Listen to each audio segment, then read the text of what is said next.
Hi everyone, this is Saima from Holistic Happiness Academy. And this is a response to someone who asked me, so you're talking a lot about narcissism these days, Saima. How come there's nothing about, narcissism as a healthy thing? Is there such a thing as a healthy narcissism? Because some of what you're saying, I mean, that's what the comment was. Some of what you're saying is about, talking about how people need to take care of themselves. So, isn't that self absorption? And isn't that sort of selfish almost to be taking care of yourself? Okay, so this is an interesting question. And so, let me launch forth.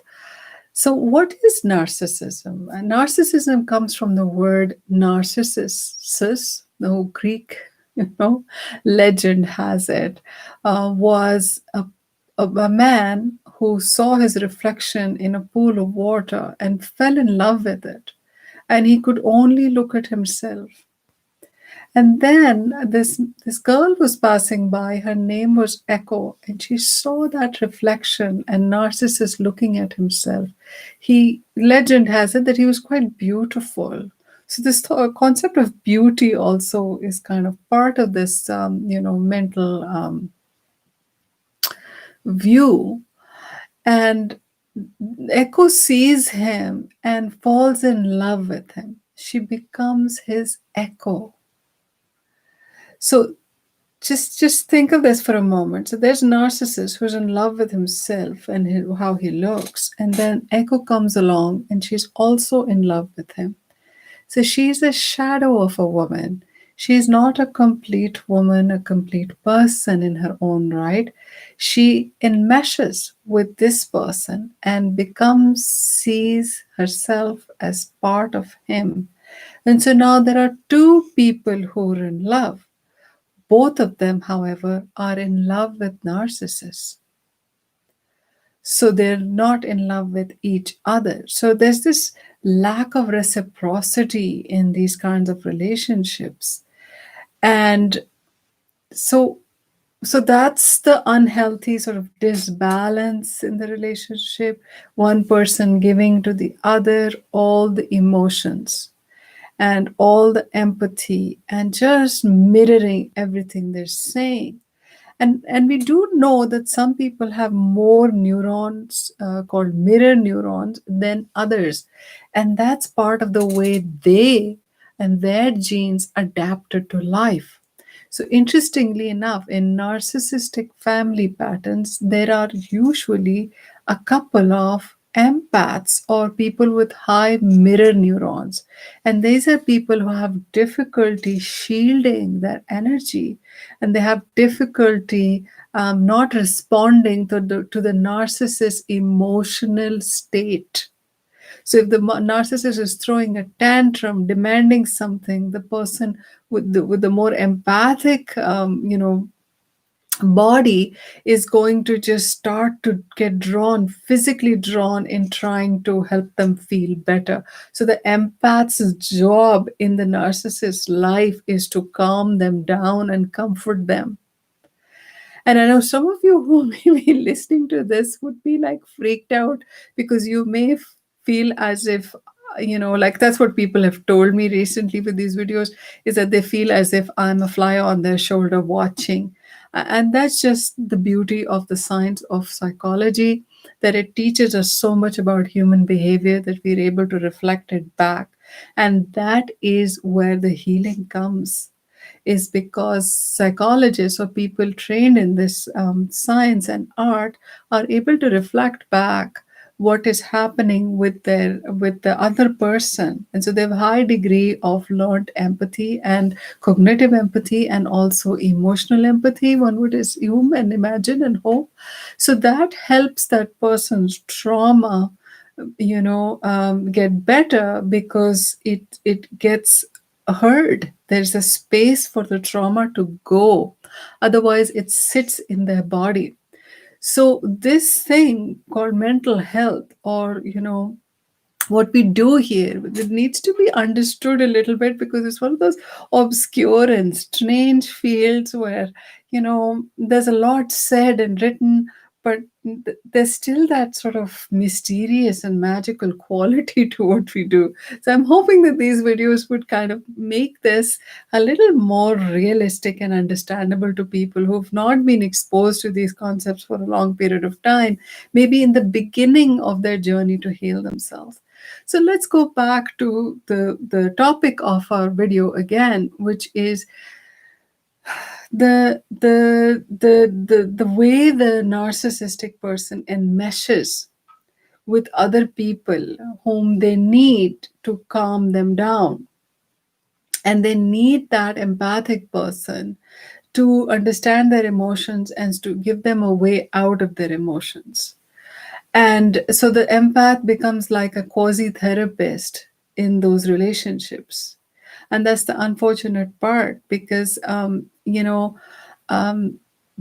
equal relationships are not, are, are equal relationships have to be even. They have to be on the level playing field. They they they cannot be healthy. It cannot be healthy in the run. It's dysfunctional and unhealthy for one person to always be the emotional giver and always be the person who soothes the narcissistic person, because it's going to make the soother very ill, because their own emotional needs are not going to be met by the narcissist. So over time, it's just going to make them sick.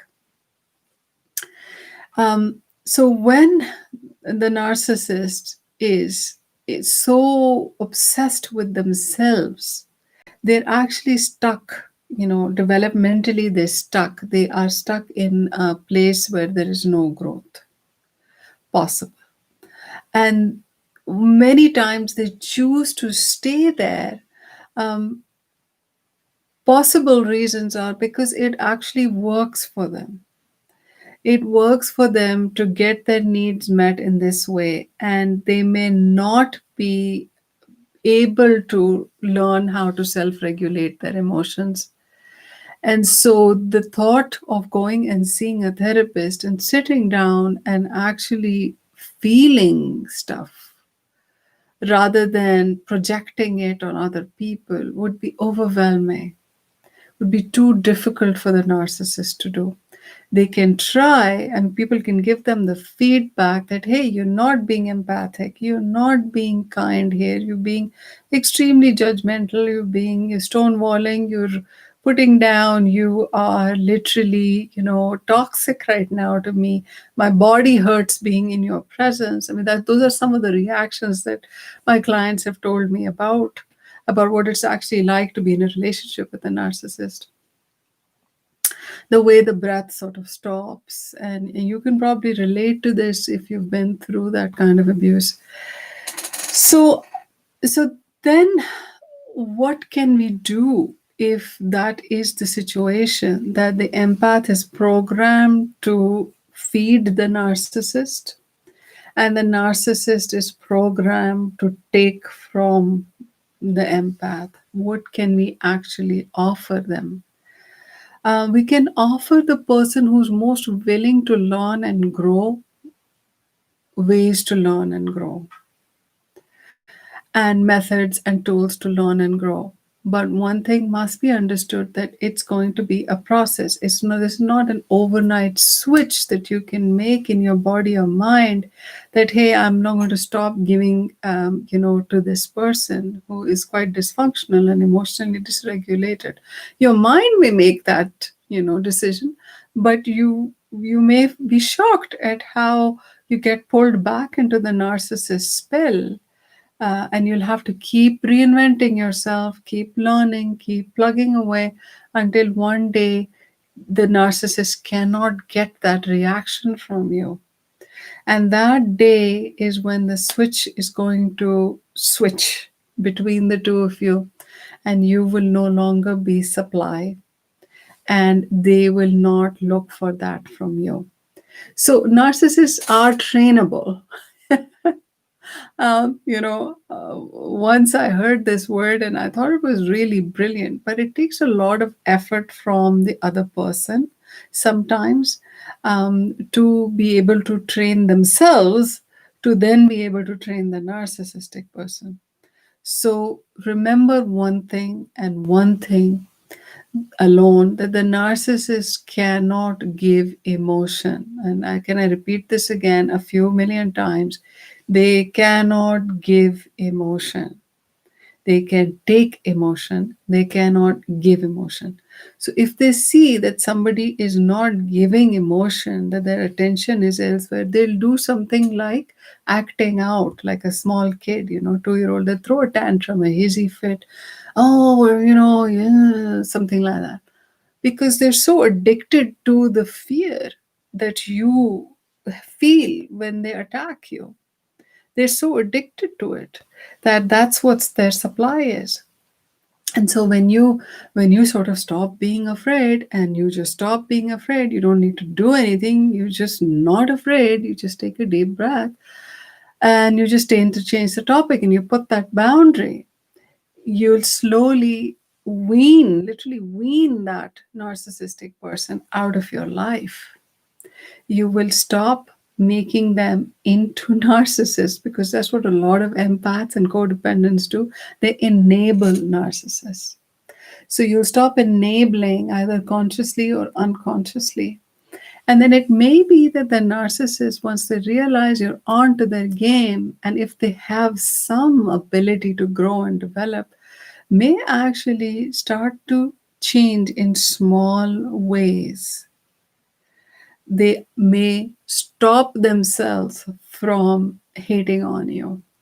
They may actually, you know, say something and then go away for a few days when they realize what they just did. They yelled at you for no reason. You may find that they go away and then, kind of let you, recover from the last attack, and then they'll kind of be in touch with you again. And so you need to understand that narcissists truly cannot regulate themselves. They do not have the ability to feel your feelings or notice your feelings.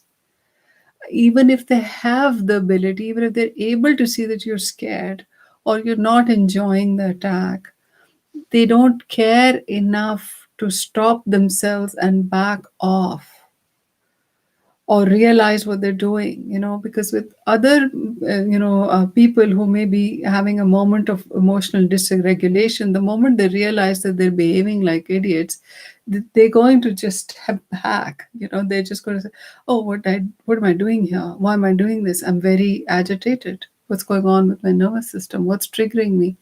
And so we want to make sure that you identify your triggers, even if the narcissist is unable to identify their triggers and cannot reflect. So it's for you to reflect on your own triggers and take back control of your life from the narcissist. And this is an internal process. This is in your mind, this is in your body, this is for you to do. And it really doesn't have that much to do with the narcissist. Of course, you'll need spaces, you'll need time to learn this stuff, and you need to kind of sort of manage your interaction time with them such that you're not extremely damaged by it. But it's possible, and you can learn to do it. Anyway, thank you so much. So this was today's little short video on this topic. Thank you and stay well. Bye now.